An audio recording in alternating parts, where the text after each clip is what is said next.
Welcome back to Primetime News. Special welcome to folks on onespotmedia.com.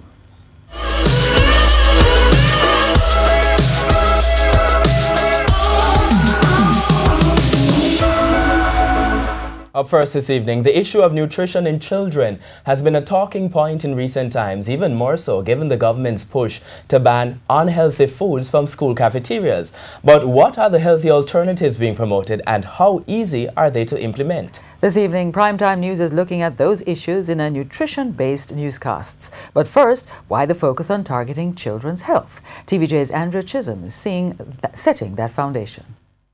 Think about this.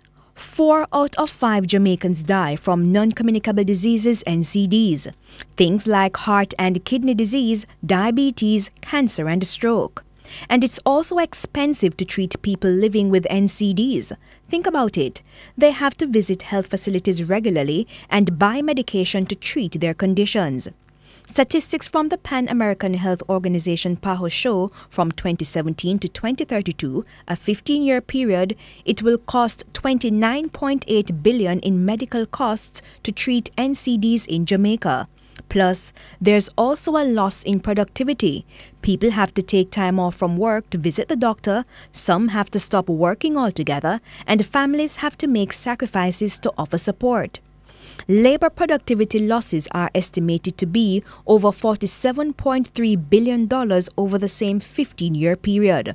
The grand total, the Jamaican economy is projected to lose $77.1 billion directly and indirectly to treat cardiovascular diseases and complications from diabetes. And that's part of the reason the Health Ministry and non-government organizations are encouraging Jamaicans to take their health seriously. It's actually cheaper to eat healthy, exercise and get enough rest than to visit the doctor and get treatment. There are statistics to back up the claim. This is from PAHO's 2017 investment case for prevention and control of NCDs. It will cost roughly $36.7 billion to implement policies to control the use of tobacco, for example, reduce the use of alcohol, as well as to prevent diabetes and cardiovascular diseases. That's over $40 billion less than what it would cost to treat NCDs. More Jamaicans will be healthy and will therefore live longer. Hence the push to get more people to consume less sugary drinks and eat more fruits and vegetables.